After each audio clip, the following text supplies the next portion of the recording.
Kondisinya adalah suplainya dalam bentuk air curah, pemurniannya di mana, Pak?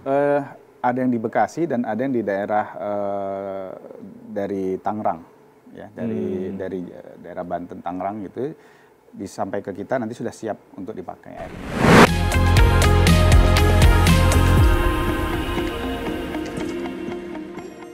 Pemirsa, SDM yang baik untuk mewujudkan target pelayanan maksimal kepada masyarakat. Nah, kita akan membahas di segmen terakhir ini. Pak Teddy, terkait dengan penambahan sumber daya manusia, Pak, ini menjadi sesuatu yang urgent. Nah, untuk target atau bukan target, mungkin untuk kebutuhan di 2024 ini berapa banyak, Pak, penambahannya? Di 2024 ini kita butuh kurang lebih tambah 400-an orang, Pak. 400 itu dari mana, Pak? 400 orang itu bersumber dari open recruitment, manajemen trainee kita, ya. Kemudian beberapa nanti mungkin kita butuh mengalihkan tenaga-tenaga outsourcing kita menjadi tenaga organik. Jadi pendekatan saat dulu di mitra swasta dan di kita tentu agak beda. Di kita ini kan bedanya di mitra dulu karena memang dibatasi lama kerjasama itu kan 25 tahun. Oh, dia harus ikut itu. Dia harus ikut itu. Jadi mungkin ada investasi di bidang sumber daya manusia, mereka lah buat apa mengedukasi investasi di SDM, sementara toh 25 tahun akan selesai. Sementara kita kan paradigmanya ini berkelanjutan, Pak. Selama Pemprov DKI Jakarta ada, selama masyarakat Jakarta ada, tentu kita butuh sumber daya manusia yang mumpuni untuk mengawaki Pamjaya. Sehingga dalam hal itu kita ada fungsi-fungsi yang tadinya di outsourcing, sebenarnya harusnya ada di kita, nggak boleh di outsourcing gitu. Misalnya, Pak? Misalnya yang terkait dengan kualitas air gitu. Oh, itu harusnya bukan outsourcing gitu. Bukan orang luar. Bukan orang luar. Nah, itu sudah mulai kita proses. Sekarang dalam proses kajian, Pak, karena biar kita juga belum ya. dasar Ongoing lah ya. Ongoing. Nah, jadi tentu yang akan banyak itu open recruitment tadi, Pak. Kemudian sebagian dari proses dari manajemen trainee gitu. Ya.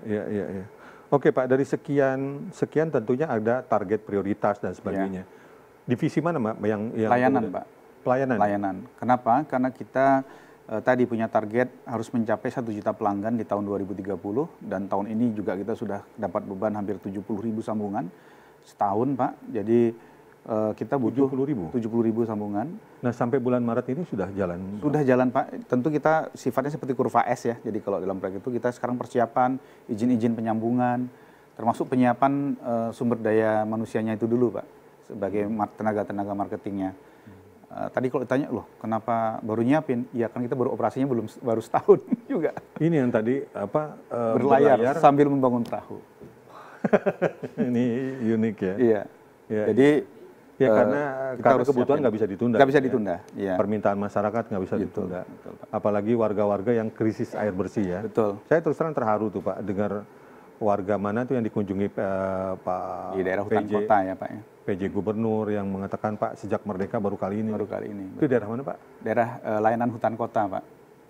Fasilitas air hutan kota kita. Ya, baru kali ini, Pak, kita mendapatkan sambungan gitu. Kita apply kita minta udah lama gitu, baru kali terlayani. Ya, itu Jakarta, Pak ya. Betul. Tapi sudah komitmennya dari Pemprov DKI, Pak, dari Pak PJ Gubernur dan seluruh pimpinan di Pemprov DKI sudah berkomitmen dan memandatkan ke Pamjaya untuk melayani. Oke. Jadi, ya kita komitmen dengan pelayanan tersebut. Oke. Pak, Jakarta ke depan akan terus tumbuh sebagai kota perdagangan dengan kebutuhan yang sangat kompleks ya. Kemudian kawasan terpadu sudah dibangun. Nah, ini perlu support jaringan air bersih. Persiapan Pamjaya seperti apa? Nah, ini kita bicara ke industri dan perdagangan. Karena tadi bobotnya lebih banyak ke masyarakat ya. Nah, tentu tadi kunci pertama adalah pasokan airnya, Pak. Saat ini kita sudah menandatangani off-taker agreement dengan proyek pembangunan spam regional di Karian, yaitu waduk yang ada di Banten. Kemudian kita juga sudah menandatangani off-taker agreement dengan spam regional yang dari Jatiluhur.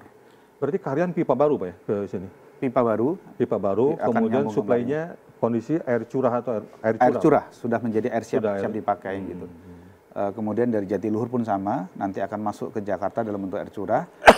Dan kita sudah melakukan agreement untuk off-takernya, jadi akan ada tambahan pasokan masih 7.000-an liter per second, jadi itu akan menjadi sumber air tambahan untuk memenuhi kebutuhan industri maupun masyarakat. Nah, sedangkan pipanya paralel kita sedang bangun juga, Pak. Jadi kita bangun pipa-pipa yang untuk menyambungkan ke seluruh kawasan di daerah Jakarta, terutama yang belum tersambung. Kurang lebih 30% dari wilayah Jakarta memang belum tersambung dengan pipa jaringan air minum. Nah, khusus untuk industri ya, industri dengan perdagangan yang kemudian akan terus-menerus muncul kawasan-kawasan seperti halnya SCWD dan sebagainya, suplai aman nggak, Pak? Nanti dengan pasokan baru itu aman, Pak. Sangat aman, kita prediksikan sampai 30-40 tahun ke depan dengan water balance yang sudah dihitung bersama dengan Dinas Sumber Daya Air Jakarta, dengan pasokan yang baru itu sangat aman. Dan kita juga di internal di Jakarta membangun 2 instalasi pengelolaan air minum baru, Pak, yang sumber airnya memang dari Jakarta, yaitu instalasi air minum yang di Pesanggerahan dan yang di Ciliwung. Iya, gitu. Karena memang pertanyaan ini kenapa saya lontarkan, karena sejalan dengan larangan untuk penggunaan air tanah. Betul, Pak. Jadi di satu sisi muncul larangan, tentu harus ada kesiapan juga untuk mensupport. Betul. Jangan menggunakan air tanah walaupun untuk menyiram tanaman, Pak. Ya, sebaiknya jangan. Sebaiknya jangan ya, karena memang persoalannya bukan soal air saja, tapi dampaknya dampak ke lingkungan, penurunan permukaan dan sebagainya. Betul. Tapi yang dipastikan bahwa support air baku akan cukup ya, termasuk dari sumber-sumber baru ya, Pak ya. Iya, sumber baru. Nah itu kalau Bapak sampaikan di kondisinya adalah suplainya dalam bentuk air curah, pemurniannya di mana, Pak? Ada yang di Bekasi dan ada yang di daerah dari Tangerang, ya, dari daerah Banten, Tangerang gitu. Disampai ke kita nanti sudah siap untuk dipakai airnya. Itu berarti apa? B2B dengan business to business. Ya, kalau di wilayah Banten Karyan itu dengan siapa, Pak? Itu mereka punya namanya BUP ya, Badan Usaha untuk Pelaksanaan Proyeknya, Karyan Water Service. Kalau yang di Jatiluhur, bukan? Anak usaha Wika Tirta Jatiluhur, seingat saya. Anak usaha. Anak usaha. Wika Tirta Jatiluhur. Iya. Ke depan mungkin masih akan ada suplai lagi, Pak? Sementara dengan 2 tambahan itu sudah cukup, Pak, untuk pelaksanaan air minum perpipaan kita di Jakarta, gitu ya. Dengan tambahan 1 juta, dengan water balance yang dapat 2 suplai besar itu. Sementara di internal kan kita bangun 1 instalasi lagi, yaitu Buaran 3, Pak. Buaran 3. Nah, jadi dari 3 sumber itu perhitungan kita cukup sampai 30 tahun ke depan lah. Pak, Pamjaya memang hanya melayani wilayah Jakarta atau yang berbatasan Jakarta juga ada? Secara perundangannya hanya wilayah Jakarta. Kalau PIK bukan ya, Pak ya? PIK itu masuk wilayah Jakarta ya, masih bisa secara kita Banten, Pak? Secara provinsinya Banten. Iya. Mungkin perlu dicek ke ya? Iya, perlu dicek ke Direktur Pelayanan ya yang BSD masuk. Itu kan sudah Serpong ya? Sudah Serpong? Iya. Bukan ya? Bukan, kita hanya Jakarta saja. Betul-betul administratif Jakarta ya. Walaupun berbatasan, betul, itu nggak boleh. Ya. Karena masing-masing sudah ada perusahaan air minum masing-masing daerah ya. Oke. Baik, Pak. Terkait dengan pengelolaan penuh, Pak,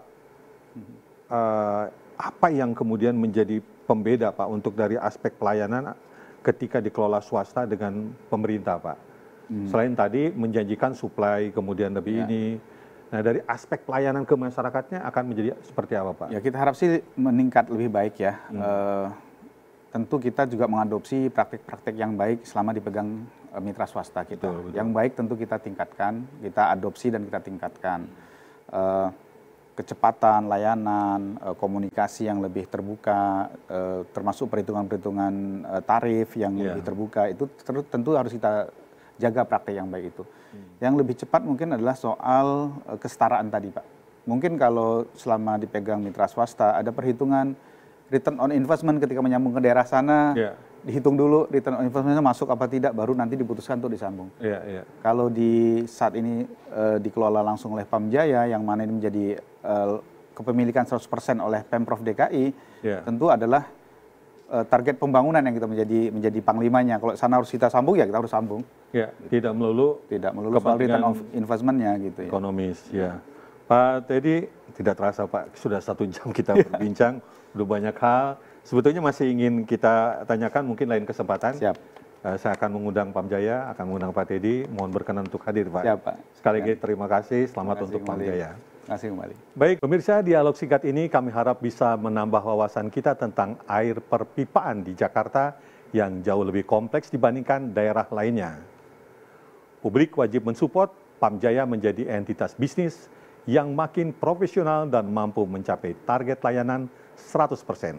Saya Tian Bahtiar, terima kasih sudah bersama Jak Forum. Sampai jumpa pada episode lainnya.